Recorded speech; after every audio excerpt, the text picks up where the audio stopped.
sure we'll have some people join us.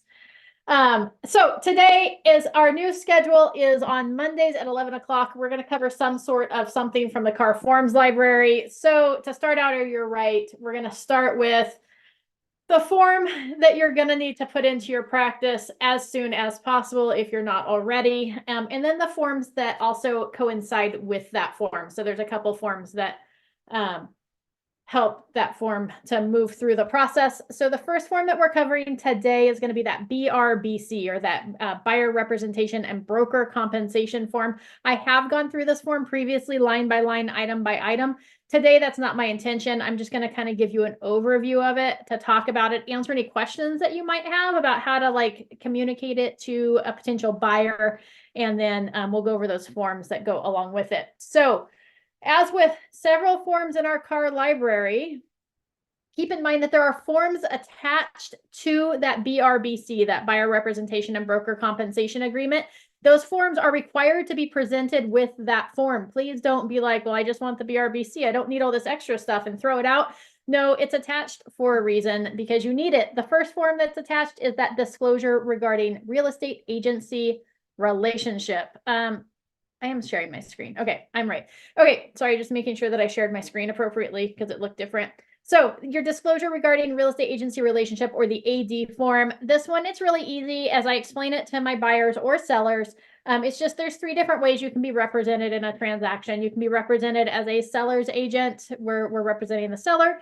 The buyer can be represented by a buyer's agent. So that's an agent just representing the buyer. Or it might be dual agency, where you have an agent representing both the buyer and the seller in a transaction. It's my rule, and it's the law, that anytime I'm representing both a seller and a buyer in a transaction, that we let you know as soon as possible. So usually when we go see that property, I'll let you know that I am the listing agent for that property.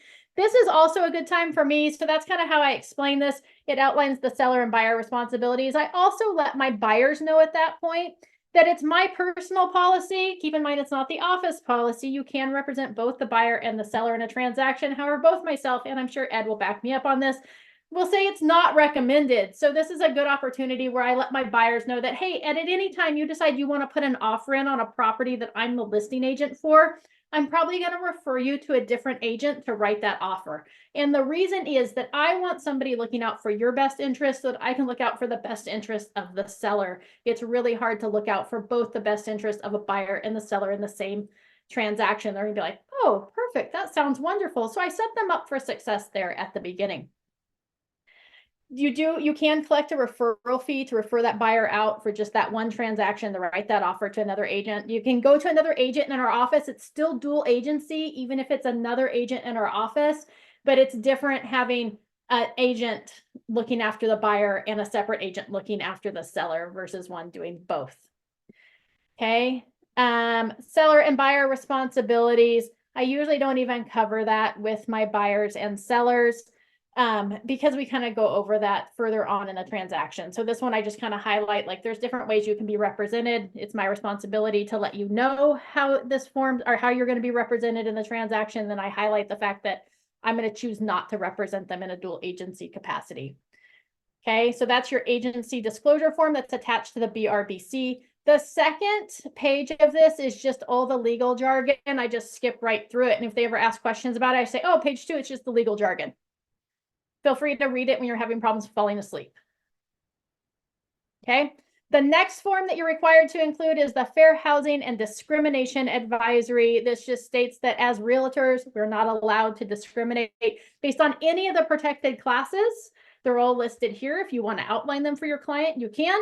And if they ever feel like they're being discriminated against, it lets them know where they can go to file a complaint. Fair Housing Resources. That's basically the gist of this form. That's how I outline it. Okay. The next form that's attached to that Brbc, I know you're like, Amy, we're 3 forms in, we're not even there yet. I know, is the possible representation of more than one buyer or seller disclosure and consent. This form states that I may be representing multiple buyers or multiple sellers at the same time.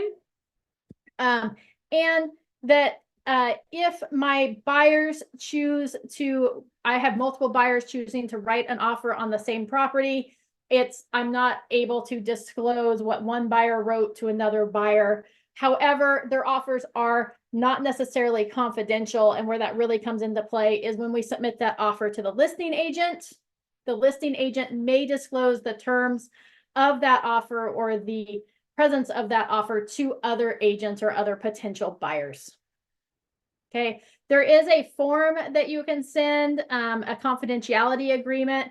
However, it's really hard to get sellers and listing agents to sign a confidentiality agreement. My favorite is most agents send over that confidentiality agreement with the offer.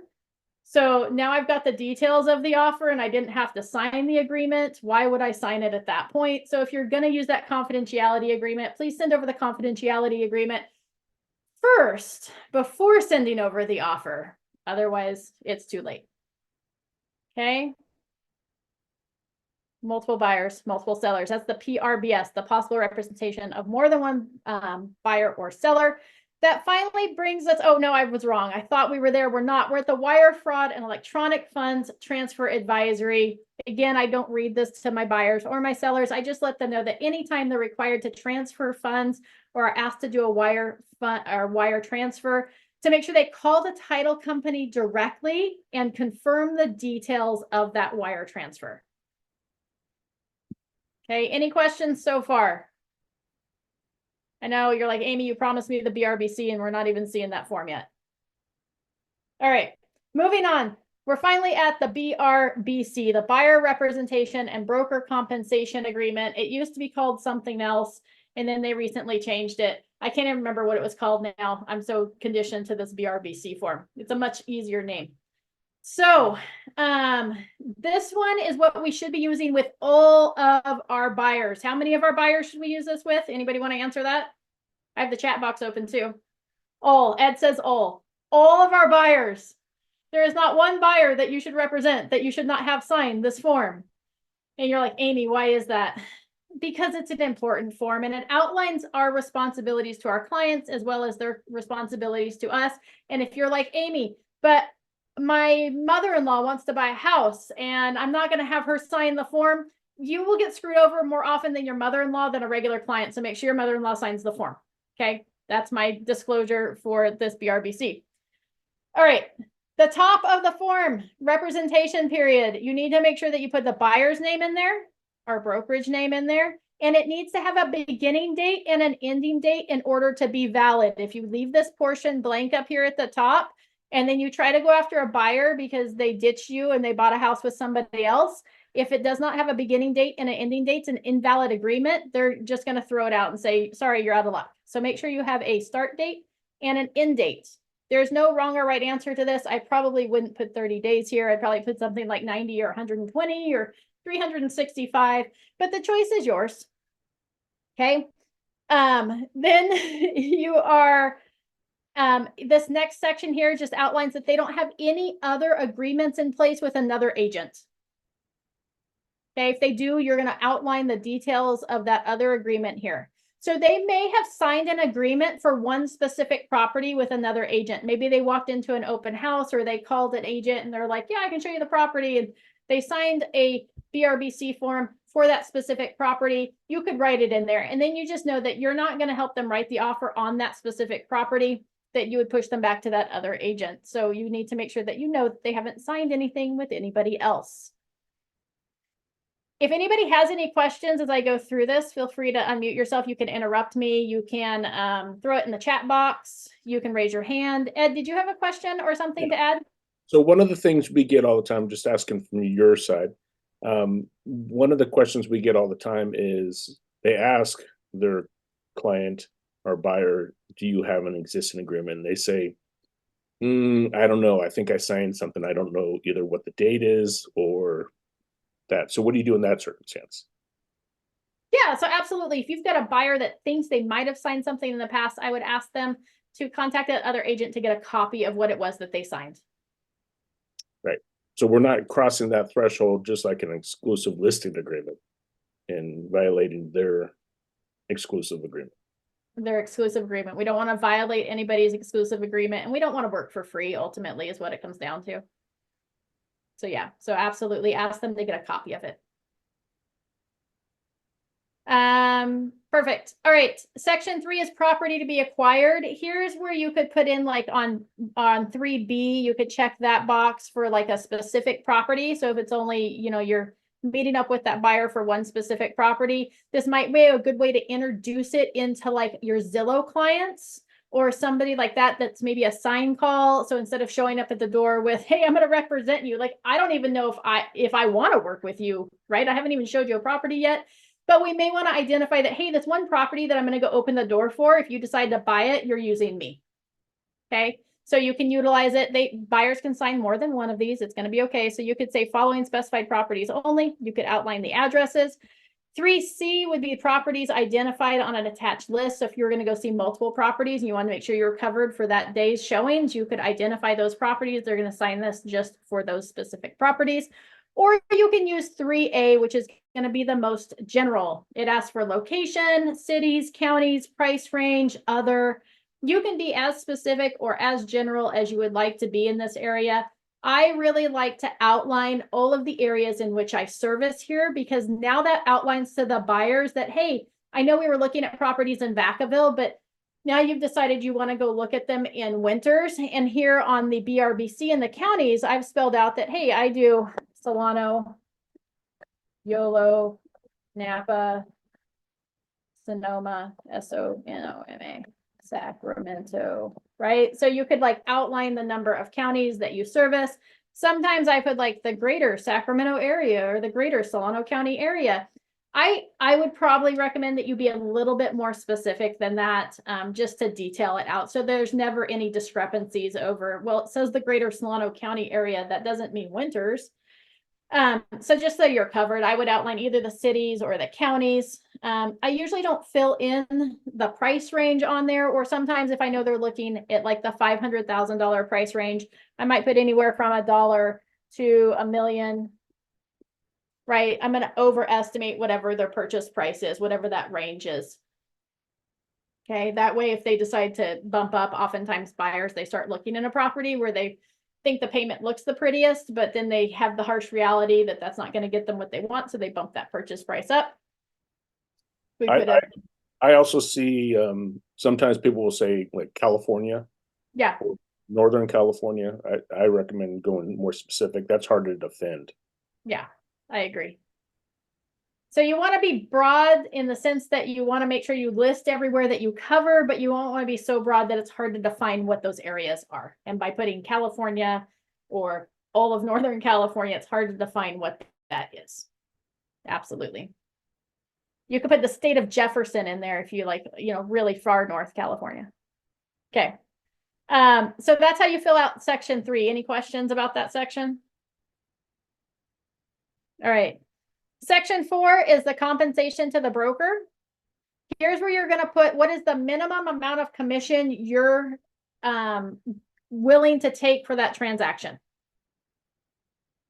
Okay. So oftentimes we might put in like 2.5%. You might put in 3%. You may be like, I get 4% for every buyer that I represent. Whatever works for you, you can put it in there. It does have a place that you could put in a percent and blank. So a lot of people, I don't know if a lot, some agents decide that, hey, that transaction coordination fee or that transaction fee that I'm going to end up paying for this, I'm going to pass it on to my buyer. So I go 2.5% and the transaction fee. Just know that you can't put this down as an admin fee. So please don't like define it as an admin fee. There's this whole thing against it. We're not allowed to charge admin fees as realtors on our listing agreement or our buyer representation agreement. I don't know why. I just know that that's a thing. So just don't call it an admin fee. You can call it a transaction fee. You can whatever, but no admin fees there. The other thing I want to make sure that we highlight is, so if we look statistically online, this is probably our normal amount that is charged across the spectrum. However, the great thing at Realty One Group is you get to choose what you charge. So that could be 10%, right? That could be a flat fee. That could be a lot of different things, right? So it's not just that, and we do not have an industry standard. We'll explore that more and more as the time comes, but that is something that's very important. Yeah. No, you Which set is your what own, you set your own commission. Sorry, Amy.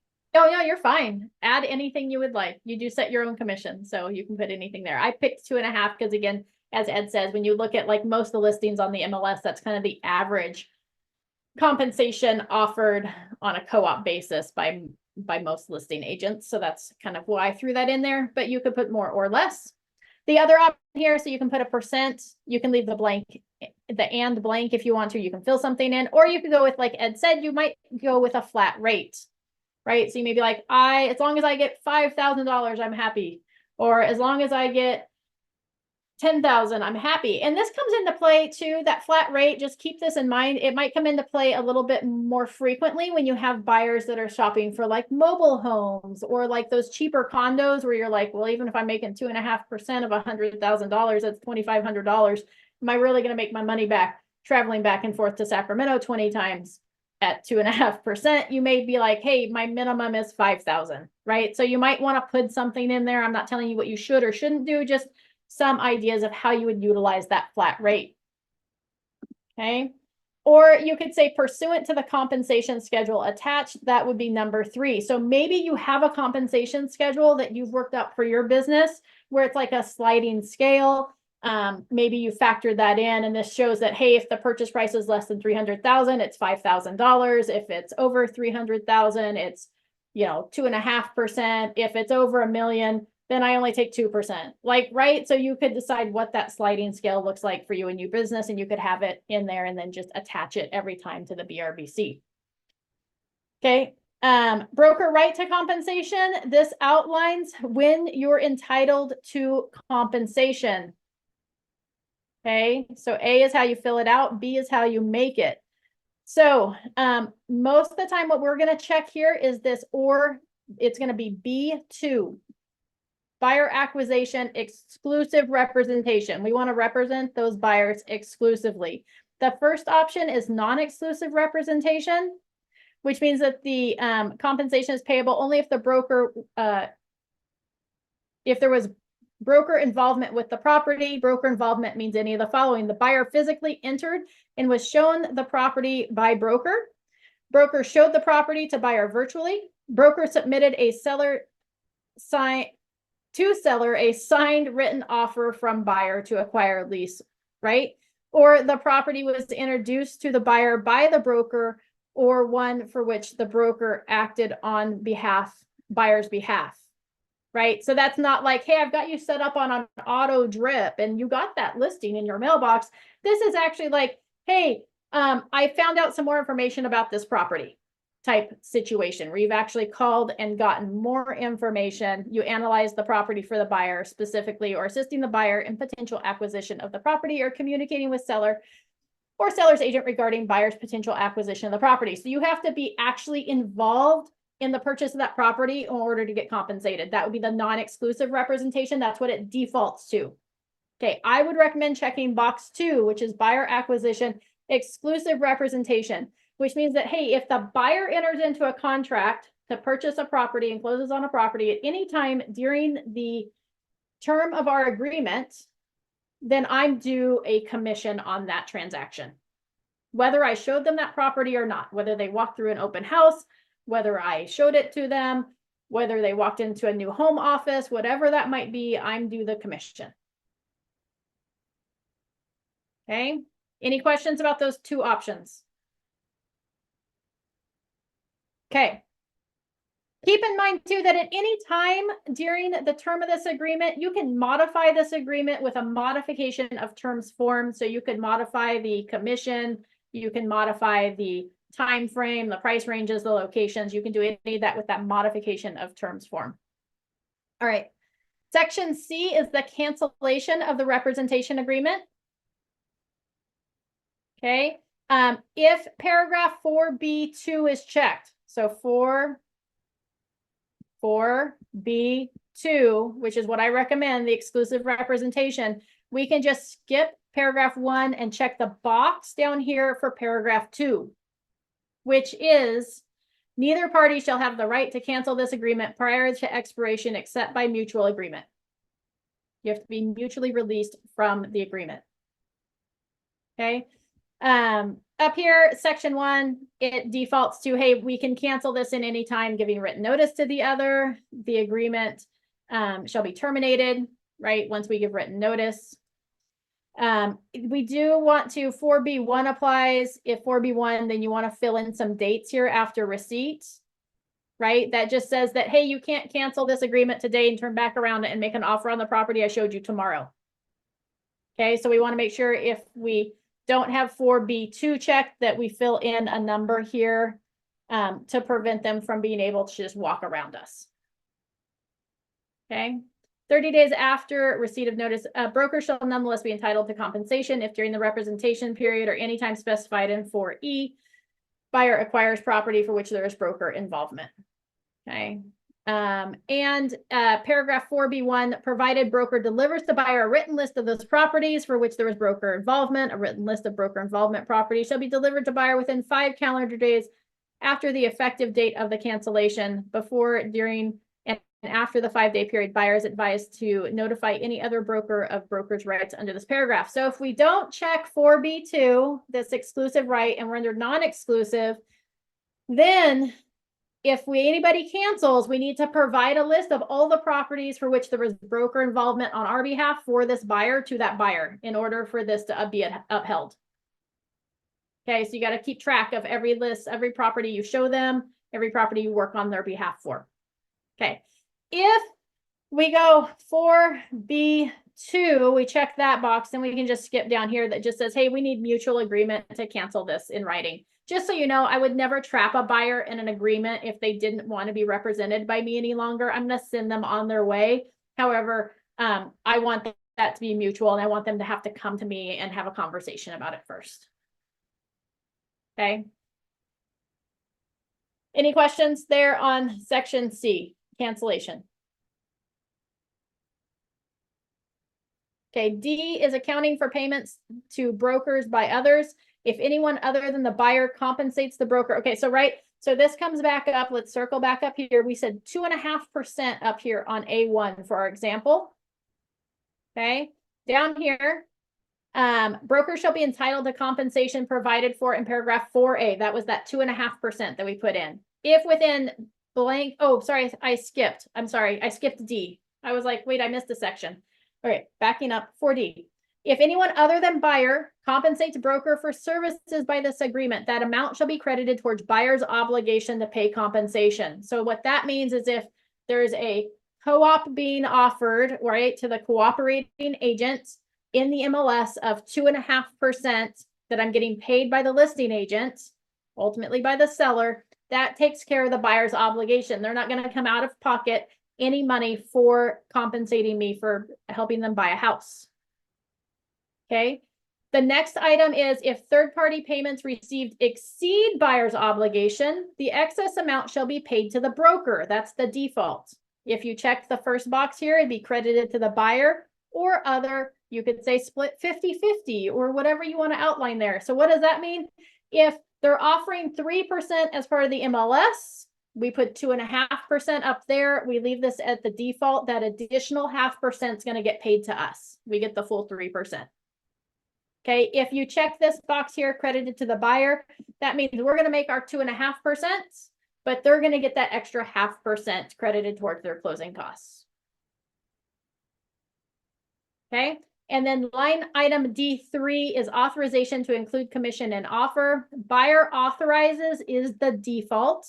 Broker to include a term in buyer's offer obligating seller to pay broker directly through escrow for any compensation that the buyer owes the broker. Okay, that's where the Spbb form comes into play. We'll talk about that here in just a little bit. But the default says that the buyer authorizes us to negotiate the remainder of the commission on their behalf with the seller directly. We do that as part of our offer with the Spbb form. Okay, any questions about section D? Does that make sense to everybody?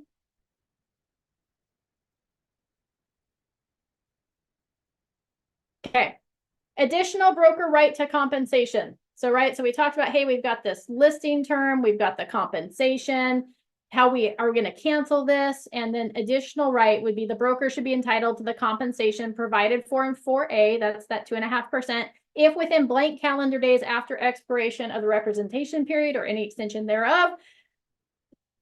If there is a cancellation after the effective date of the cancellation, buyer enters into an agreement to acquire property for which there was broker involvement prior to the expiration of this agreement or any extension thereof, or if there is a cancellation within the time specified in paragraph 4C, broker delivers to buyer a written note of those properties for which there was broker involvement. So we want to make sure that we fill something out here. This says, hey, that if we expire this agreement tomorrow, the buyer doesn't have the right to, again, turn around and go make an offer on that property. So you may want to put 30, 60, 90 days. It's totally up to you, but you do want to fill something in on that line item. Just saying that, hey, if the term of this expires, I'm still due compensation for which there was broker involvement.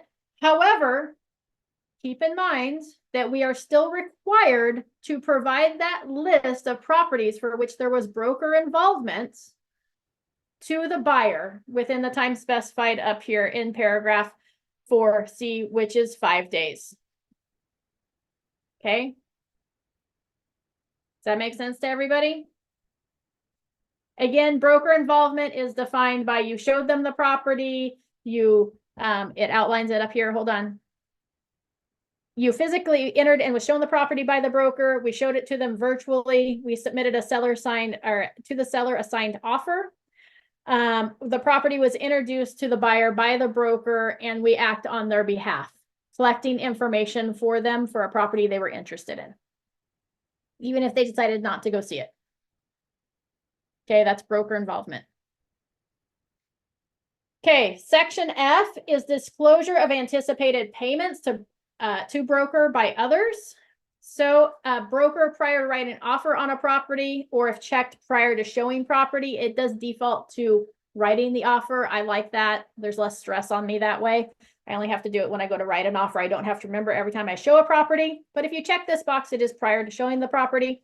Will disclose to buyer the amount of compensation broker expects to receive from a third party on that property by providing buyer with either a copy of the MLS listing showing the cooperating compensation offered, or a separate document such as the ABCD form, the anticipated broker compensation disclosure. So you can do either or.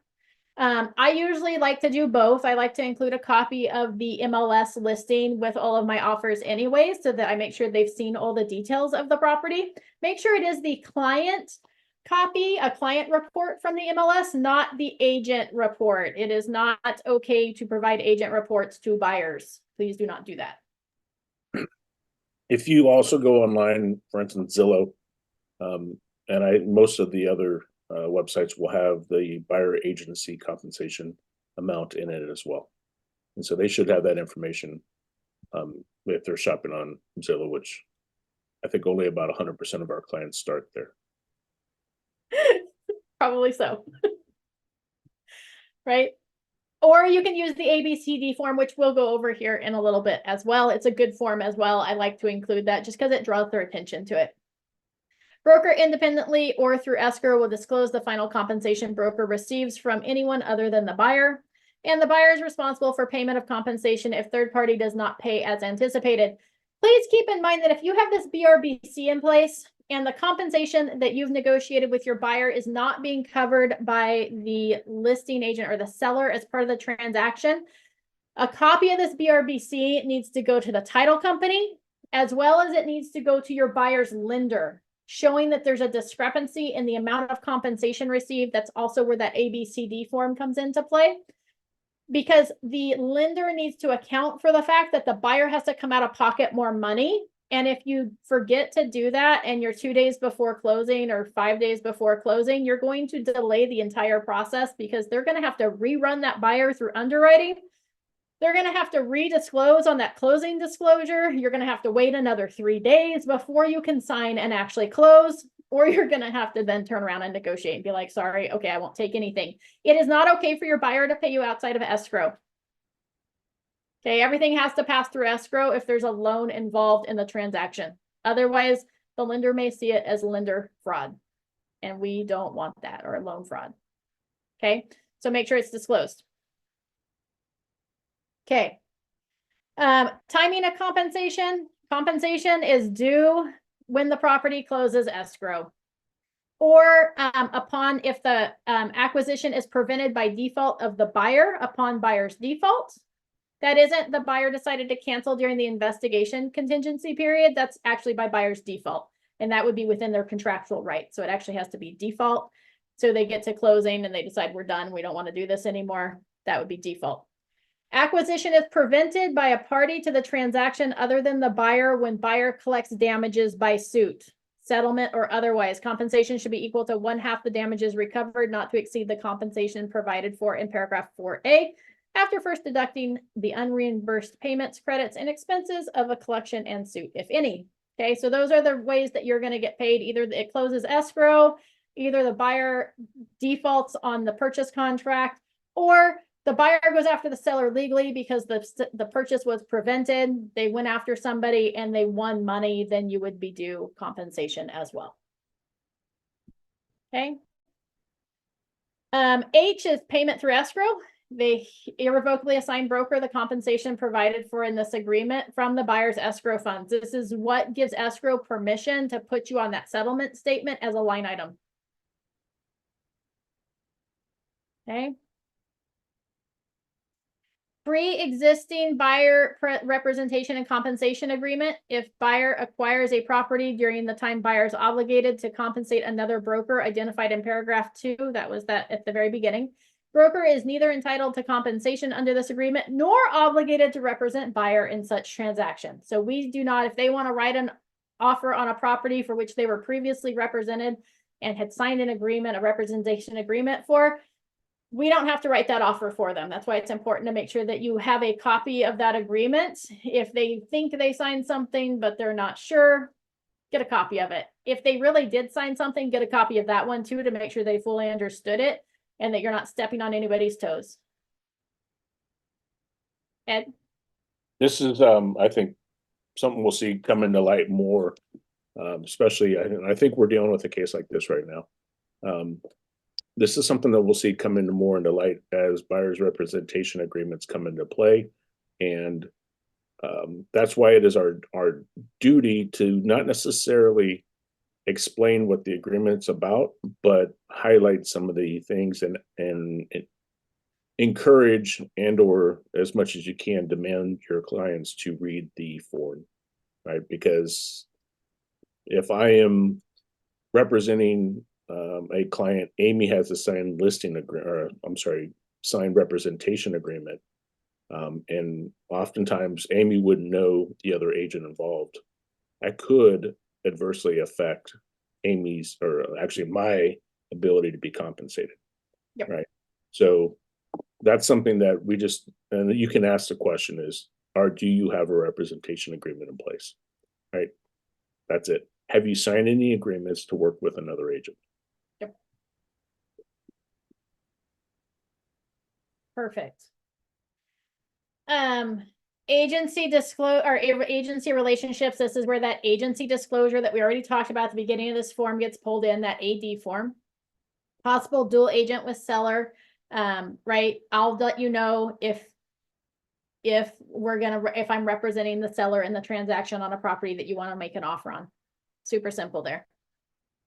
Broker authorizations and obligations. This outlines my obligations to my buyer. So if the buyer is ever like, well, why would I want to sign this? Be like, well, number one, it confirms our agency relationship. It's what allows me to go show you properties and work on your behalf as your agent. Number two is it's going to outline my duties to you so that you can hold me accountable to the things that I'm supposed to be doing on your behalf. The buyer authorizes the broker and broker agrees to use reasonable skill and diligence and provide guidance to help any buyer with the acquisition of property. I will assist you, buyer, in locating and presenting and selecting properties to you, presenting offers authorized by the buyer, and assisting buyer in negotiating for acceptance of such offers as applicable. terms and conditions following such acceptance and facilitating the escrow process for such accepted offers.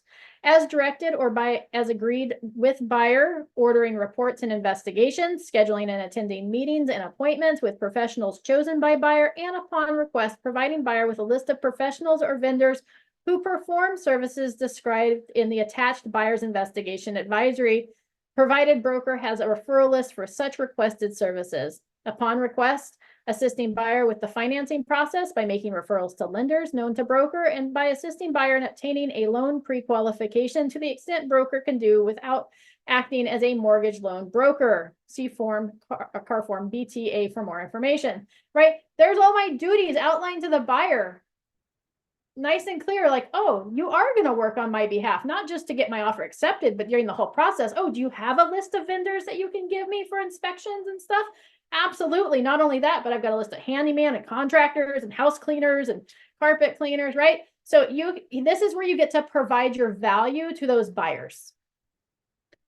Okay. If the property contains residential property of 1 to 4 dwelling units, broker will conduct a reasonably competent, diligent visual inspection of the accessible areas and disclose to buyer all facts materially affecting the value or desirability of such property, right? I'm going to do an agent visual inspection of the property and outline anything that I see that might be of concern for you in that property. Broker shall deliver or communicate to buyer any disclosures, materials, or information received by, in the personal possession of, or personally known to the individual signing for broker during the representation period. Unless otherwise specified in writing, any information provided through broker in the course of representing the buyer has not been and will not be verified by broker. Broker services are performed in compliance with federal, state, and local anti-discrimination laws. Right? So, hey, any information that I obtain by the property when I'm having conversations with the listing agent, if I'm standing there in the house with the seller and they give me information, I'm going to make sure to pass all that information on to you, as well as review those disclosures for you and make sure that you understand everything in those disclosures. Right? Super simple. But we're building that value statement. Ed just put in the chat box a action plan to show what you do to help the buyer, to help build your value. So you can pull that out of the chat box. Any questions about 6? Obligations. Here's the buyer's obligations. The buyer is going to act in good faith to timely review and consider properties selected by the broker and to negotiate in good faith to acquire the property. Buyer further agrees to act in good faith towards the completion of a contract for the property in furtherance of this agreement. Personal and financial information, it does default to within 5 calendar days from the execution of this agreement. Buyer shall provide relevant personal and financial information, including but not limited to proof of funds and a pre-approval pre-qualification letter. The broker to assure buyer's ability to acquire property. So if the buyer isn't pre-approved yet, you may want to tweak that date there, since it says within 5 calendar days from the execution of this agreement. They still have to get pre-qualified. You may want to put like 10 days in there, or maybe they're like 3 months out from really doing their purchase. We're meeting with them ahead of time. It's never too early to get this agreement signed. We may want to change it and put, hey, within 90 days. Right? So we can adjust that time frame. It does default to 5 days. And this is where it comes in, right? They're going to provide us with a pre-qualification letter, and they're going to provide us with proof of funds. This might be a good time as we're going through this agreement with our buyers to highlight, hey, it's really important that when we start the home buying process, you provide me with proof of funds. That should be some sort of bank statement with your name on it. We can black out the account numbers. It's going to show that you have the funds available for whatever your down payment is going to be and those closing costs. We need that when we are going to submit an offer on a property, because it makes your offer the strongest offer possible to show that you actually have the ability to move forward with that purchase. Okay, so it's a good time to address that. Reasonable care and other professional assistance. Buyer is obligated and agrees to read all documents provided to the buyer. Oh my gosh, they just agreed to that. So you may want to like underline that and highlight it. Like Anastasia's got a cat on her desk. Buyer agrees to seek desired assistance from appropriate professionals selected by buyer, such as those referenced in the attached buyer's investigation advisory. Buyer is advised to read the attached buyer's investigation advisory and buyer transactional advisory for a list of items and other concerns that may warrant investigation by buyer or other professionals. Let's see, reports and investigations. Buyer's going to agree to pay for those reports and investigations, even if I arrange them or meet them on buyer's behalf. Buyer shall notify broker in writing of any material issues. If buyer requests information or concerns regarding, there's actually a form for that I'm sure none of you have ever seen in your lives, called the BMI form. It's the buyer material issues form. Most of the time, the buyer sends us a text message or an email or a phone call with, hey, I've got concerns here. Can you get more information? It's okay. There's also a form for it if you want to provide them with that. I think that form, although I hardly ever see it, if ever, great form for a client that's difficult. It is a great form for a client that's difficult, or your super analytical clients. You can provide them that form as soon as you enter in the contract, a blank copy of it. And hey, if anytime something pops up that you want me to get more information on, you just write it here on this form. I'm happy to go do that for you. And in 6 months, a year later, this is going to be useful for you if there's something contested. Absolutely. Absolutely. Incorrect, incomplete, or inaccurate information. They're holding us harmless for any claims, disputes, litigations, judgments, attorney fees, and costs arising from incorrect information supplied by buyer, or from any material issues that buyer fails to disclose in writing to the broker. Attorney fees just talks about we're all going to pay our own attorney fees. Dispute resolution, we're agreeing by signing this form that we're going to mediate first. We're going to go to mediation. We're going to try to work it out outside of the courtrooms if there's ever a dispute that arises between me and my buyer by using this form. Okay. Mediation terms, read that on your own. Just states, and it goes over what falls outside of mediation. Like if the property gets canceled because the property is getting foreclosed on, then there's no dispute. So judicial or non-judicial foreclosure action, the filing or enforcement of mechanics liens, any matter within the jurisdiction of a small claims, bankruptcy, or probate court, all those go around mediation. Advisories, addendum, and disclosures. These boxes, see how they're checked, and even if I click on them, they don't uncheck. That's why we include all these forms that are attached to this document, and we can't delete them. The possible representation of more than one seller or buyer. We already talked about the agency disclosure form. Up further, the buyer's inspection advisory and the buyer transactional advisory. This just says that, hey, all terms are incorporated into this agreement in its entirety, and it could be a photocopy, could be electronic signatures, and it can be signed in parts or counterparts, which means that I might sign one copy, the buyer might sign a different copy. As long as the copies match, it's a valid agreement. Okay, that's the entire agreement.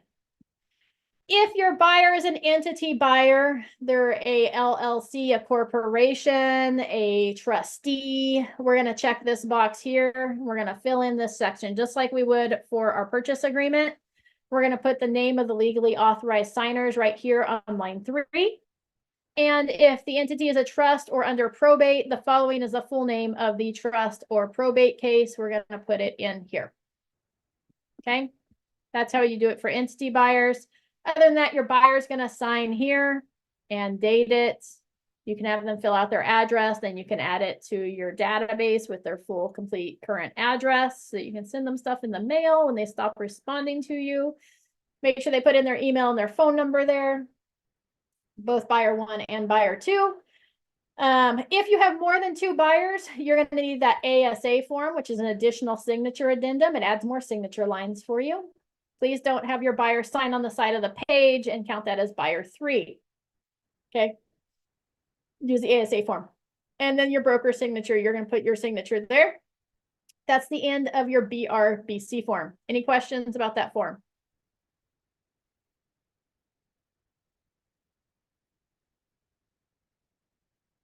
Anastasia's sorry. She thought her video was off when the cat walked across her desk. I'm not really that sorry because the cat was kind of cute, so I'm okay with it.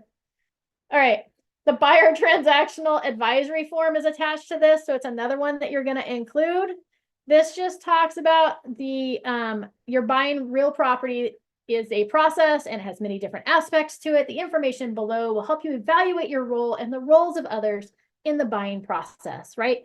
Reasonable care and other professional assistance, communicating important issue that the buyer's obligations. Look at the buyer's obligations only has like this little teeny tiny paragraph, and then you've got agent duties. It's like the rest of the page, right? So, hey, buyer, it's important that you take steps to protect yourself.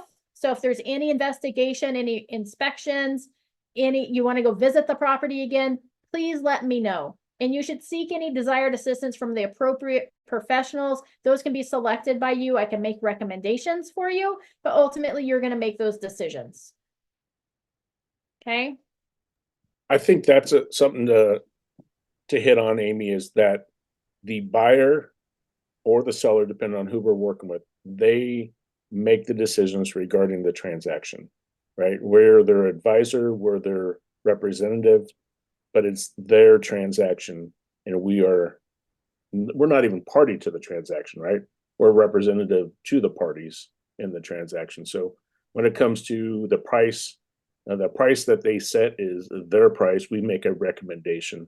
When it comes to is this the right offer price, and well, I'm going to make a recommendation, but it's going to be your decision on the amount we offer and so forth. Yeah, and the contingencies and the time frame of those contingencies and what investigations and who they use to do investigations, all that's ultimately the buyer's choice. You should be really careful at pushing them one way or another. And this goes back to like, if you've got a buyer who, like, part of my intro email to my buyers once we're in contract says, hey, here's the investigations that we recommend. There's like 5 or 6 of them, depending on the property. If there's something that's not covered by one of these that has you concerned, let me know and we can have that inspection too. And you can hire your own inspectors, or I can provide you with a list. Provide them with a list. Don't just be like, perfect, I'm scheduling the home inspection with All Points Inspection. Provide them with a list of those 3 and say, who would you like me to schedule that inspection with? Right? Because that keeps you out of deep water when it comes to issues, or that inspector didn't do a good job. You can be like, well, I recommended, those were my 3 recommendations, and that's the one you chose. Okay, so it's always good to make recommendations and let them be the ultimate deciding factor. Buyers need to notify their agent in writing of any important material issues to them. They can use Form CAR BMI. If buyer's circumstances or interest change during the property buying process, buyer should notify the agent in writing. Right? Communicate important issues. Agent duties and limitations, right?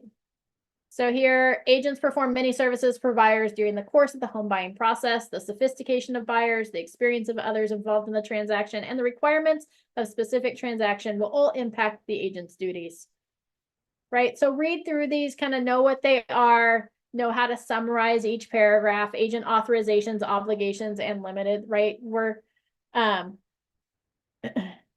For property transactions of which agent is aware and not precluded from participating in by buyers during the representation period, right? It's covering us in case the buyer enters into contract and doesn't tell us about it with another agent that's under our representation agreement. We're authorized to provide and review forms, to create a property contact for the acquisition or contract for the acquisition of the property, deliver and communicate to buyers any disclosures, material information received, and right during the transaction. If it contains 1 to 4 units, we're going to do that agent visual inspection disclosure. This is item number 3. Agent services are performed in compliance with federal, state, and local anti-discrimination laws. Agent owes no duty to inspect common environmental hazards, earthquake weakness, or geological or seismic hazards. Scope of agent's duties is section B.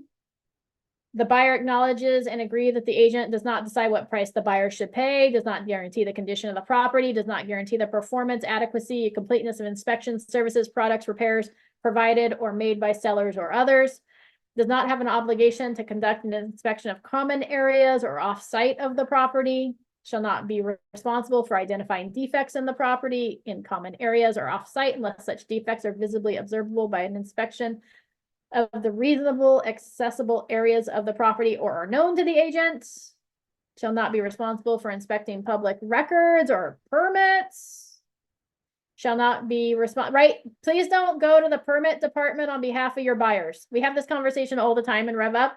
Please, you can accompany your buyers there, and be there with them. You can make a what's it called? A conference call. I was like, when you have multiple people on a phone conference call with your buyers to the planning department to have them ask their questions, but please let them be in charge of that. Make sure they get their questions answered. They're satisfied with the answers. If you start stepping in on behalf of your buyers, now it's your questions being answered, and you may understand something differently than what the permit department was trying to communicate in response to the buyer's question, and now it's on you. So don't do that. Don't do that. We're not going to be responsible for identifying the location of the boundary lines or easements or encroachments. We're not responsible for verifying square footage or the representations of others. We're not responsible for providing legal or tax advice. They should talk to a real estate attorney or a tax consultant. And we are not responsible for providing advice or other information that exceeds the knowledge, education, and experience required to perform real estate license activities. Okay, keep in mind there, it doesn't say that the agent has, it says that are required to perform real estate license activities. So if you were a contractor in a previous life, you are no longer a contractor. You're now a real estate agent. Only provide the assistance with what's required for you to perform your duties as a licensed real estate agent. Buyers are advised to agree to seek legal, tax, insurance, title, and other desired assistance from the appropriate professionals. Right? This is a good form, people, that you should be making sure your buyer gets a copy of. Buyer representation agreement allows dual agency. Again, this is where you can highlight whether you will or won't operate in dual agency. And it's also a good time to explain that anytime it's going to show up as dual agency, anytime if another agent in my office has the property listed, it's still considered dual agency. But know that your rights are protected because I'm representing you, the agent for the buyer, and there's another agent representing the seller. So you can always outline that as well. They're going to sign and date that. Any questions about the buyer transactional advisory form? Okay. The other form that's attached to this is the buyer's investigation advisory. Talks about the importance of property investigation, the broker's obligations under that we don't have expertise in all areas, so we can only advise them so far. You're strongly encouraged to investigate the condition and suitability of all aspects of the property, including but not limited to the following. If you do not do so, you're acting against the advice of the brokers. And then it lists several different types of investigations that can be done on the property. This list is an abridged version of what you're going to find in the SBSA, the Statewide Buyer and Seller Advisory, which is like 14 pages of different types of investigations and inspections buyers can do.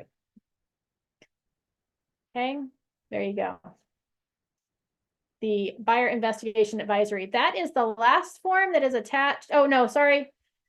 We've got the California Consumer Privacy Act advisory disclosure and notice, just stating that there's information that is made public during the process of buying and selling homes. One of those is like the price at which you bought the house for.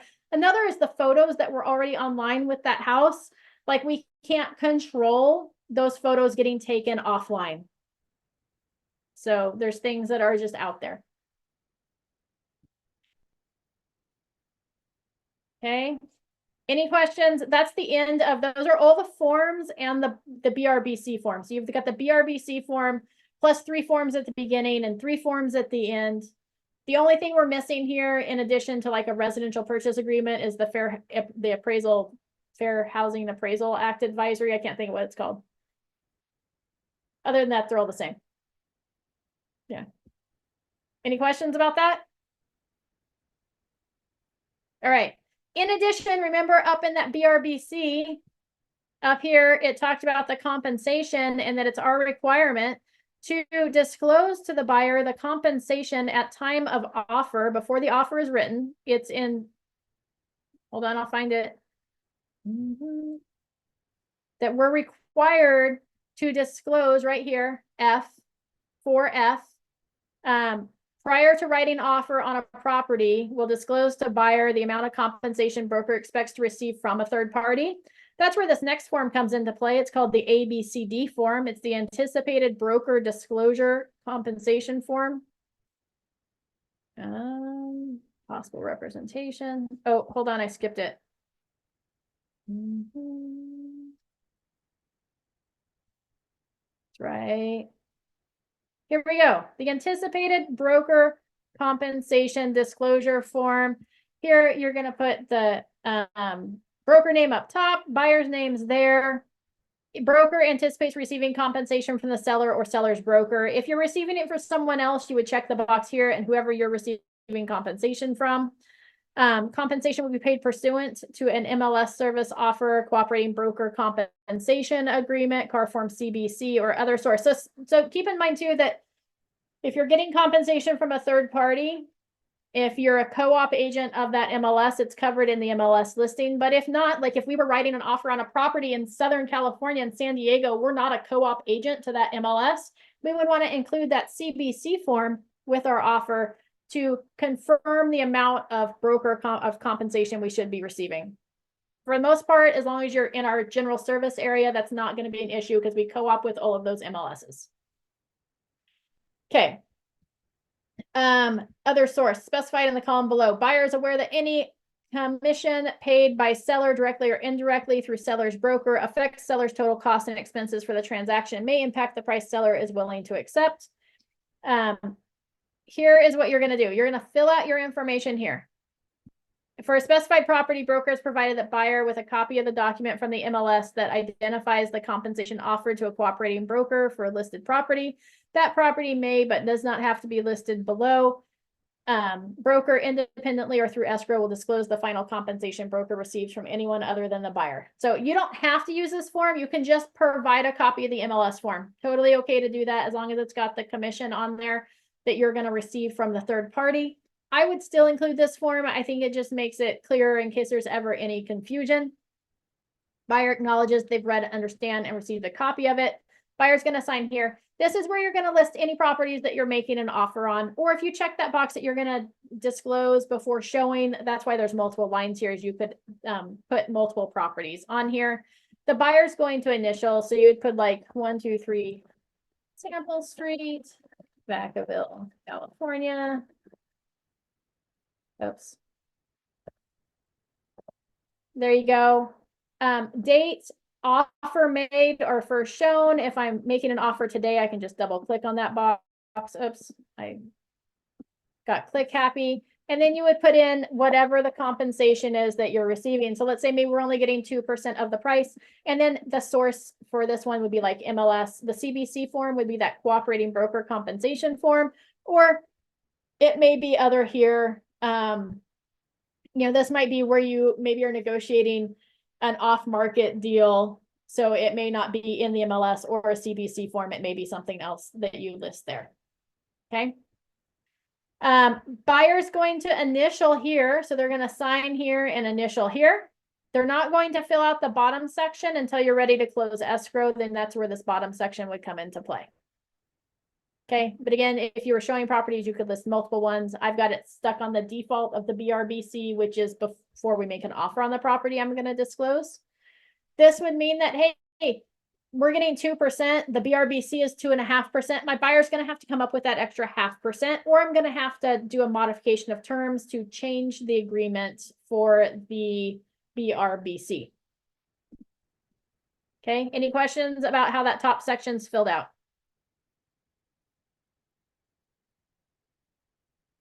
All right. The bottom section down here is to be completed upon close of escrow when the final compensation is determined. Final compensation from persons other than the buyer. Here's where you put in the property address for the property they actually decided to purchase. Again, you can put multiple addresses up here. And you could also use this form multiple times. Buyer signs here the first time, they initial here for the first offer. We go to write an offer on another property. We could put in the next property here. That offer, first one didn't get accepted. Now we've moved on. You can initial there. So we can keep using the same form, or you can use a different one each time. It's up to you. For the final one, we're going to put in the address of the property that they actually buy down here at the bottom. We're going to put what they received from the seller's broker here. And if applicable, from anyone else in the amount of blank. So anywhere in here, you could fill that in. And that just is the final confirmation of the compensation earned by third parties. Okay, here's where the you would sign here. And then the buyer initials the bottom. That's the end of that form. Any questions about the ABCD form? Anticipated broker compensation disclosure. All right. The other form that we talked about is the SPBB form. So remember in the BRBC, it talks about that we had the right to negotiate the commission on the buyer's behalf with the seller. Here on the residential purchase agreement, in the grid, it's going to take me just a moment to find it. There's a line item for this right here. G3. So 3G3 right here. Seller agrees to pay the obligation of buyer to compensate buyer's broker under a separate agreement. Car form SPBB attached. Seller's broker offer, if any, to compensate buyer's broker is unaffected unless otherwise agreed. So we would check this box. Now, keep in mind if we go to paragraph 18, okay, so if we want to negotiate, maybe they're only offering 1%. We want to try to negotiate with the seller to get that up so our buyer doesn't have to come in with the difference. There's a couple different ways to do that, just so you know. The cleaner way to do it would be to ask for a closing cost credit. I don't know if it's cleaner, but the option that you have that might bring you greater success is to negotiate it as a closing cost credit. So ask for a 2% closing cost credit. 1.5% goes to cover the deficiency in your commission between the 1% being offered and the 2.5% that's on your BRBC. And then the buyer gets a little bit towards credit of their closing costs as well. So you can negotiate it as a closing cost credit. Okay. The seller may be more willing to compensate you if they think they're giving a credit to the buyer than if they think they're paying you directly. The second option here is box G3. We check that box where we're going to use that SPBB form to negotiate the difference with the seller. We're going to scroll down to paragraph 18 before we move on. We're on 13, 14. In case you didn't know that, when you look at that grid, the first line is the reference line. The second line there, that is where you would find the information pertaining to that section in the rest of the contract. So that one said 18, compensation, right? This is where, just want to double check, seller and buyer both, or both as Apple agree to pay the compensation to broker as specified in the separate written agreement between broker and that seller or buyer. Compensation is payable upon close of escrow, or if escrow does not close, otherwise specified in the agreement between broker and seller or buyer. If seller agrees to pay buyer's broker, seller shall be entitled to a copy of the written portion of the compensation agreement between the buyer and buyer's broker, identifying the compensation to be paid. See form SPBB. So I just wanted to outline that because you have to have an agreement in place to be able to negotiate with the seller. Okay. We're going to move on now to the SPBB form that was referenced. All right, here is that SPBB form, seller's payment to buyer's broker. Here, we're going to say, hey, the following are terms and conditions incorporated and made part of the purchase agreement, because we checked that box on G3 of the grid. You're going to put in the date of the purchase agreement. Remember, that's the date on the upper right-hand corner, left-hand corner of the first page of the purchase agreement. You're going to put in the address, buyer's names, seller's names. You can only use this form if the buyer and buyer's agents have already entered into a buyer representation agreement, car form BRBC. You can't use this form if you have not. Buyer has an obligation to pay buyer's broker compensation pursuant to the representation agreement after first deducting the amount that the buyer's broker will be receiving from the seller's broker through the MLS or other agreement, car form CBC. So if we have 2.5% on our BRBC and the listing agent's offering 2.5%, we don't use this form. Not ever, because there's no deficiency. Okay, only when there's a deficiency. Buyer is asking seller to pay buyer's broker all or a portion of the balance due to buyer's broker under the representation agreement. This amount shall be entered in onto paragraph 3. Okay, we're only using those forms if all three things apply. Seller may accept, reject, or counter this term as with any other term in the buyer's offer. The amount of real estate commission is not fixed by law. That's the disclosure that you get. Buyer's representation agreement with compensation. Here's where you put whatever is on that BRBC. So you're going to fill in on line item number 1, whatever's on the BRBC is the compensation due to you. On line 2, we're going to put the compensation from the seller's broker to the buyer's broker. So whatever's listed in the MLS. Okay. So let's say that that's 1%, which is what I used for the example. Okay. Seller payment to buyer's broker shall not be greater than the amount in paragraph 1 minus the amount in paragraph 2. Seller agrees to pay buyer's broker. In this case, it would be, if we're trying to get the full amount, it'd be 1.5% of the purchase price. Okay, get it? 2.5 minus 1 is 1.5. You could ask for just 1% there. You don't have to ask for the full amount. Maybe the buyer's going to cover half, seller's going to cover 1. Life goes on. Okay. Buyer authorizes escrow holder upon request to deliver seller a copy of the portion of the written agreement. That'd be a portion of the BRBC that outlines what they're going to pay us. So the sellers can have a copy of that. If buyer's broker is the same as seller's broker, then the amount specified in the MLS shall apply in the manner specified in paragraph 2 and 3. Additionally, if the broker has agreed in a listing agreement to reduce the amount of compensation in the event of dual agency, the amount of compensation specified in the MLS will still apply to offset that compensation that the buyer has agreed to pay buyer's broker. It's just outlining what happens in the case of a dual agency there. Then you're going to sign this. This gets submitted with the offer to the seller. Right, so we're asking the seller to cover that 1.5%. So you can do it on this form here with the Spbb form, or again, you can negotiate it as a closing cost credit, then submit a copy of the BRBC to the title company and to the lender. And then that closing cost credit that you negotiate for your buyer would help cover that difference. Any questions about this Spbb form?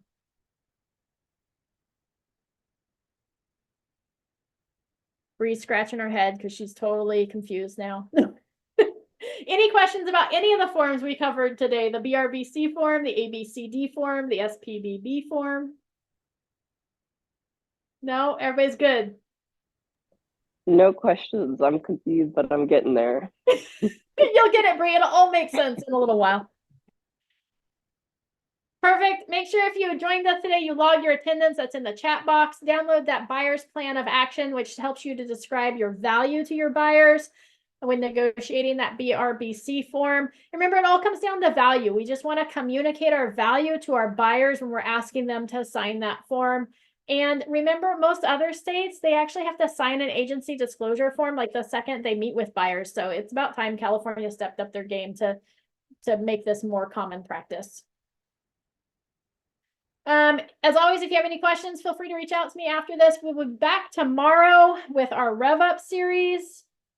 Let's see here. Abby probably knows what I'm doing. I do not know what I'm doing for training. Oh, lead generation. We're talking about lead gen tomorrow for Rev Up. You're welcome, Bruce. And then we'll be back on Wednesday. We've got Lisa Visa talking about home warranties at 11 o'clock on Wednesday. And then we have a tech training at 7 o'clock on Wednesday evening. Thanks everyone for joining me today, and I'll see you tomorrow at 11. Same link.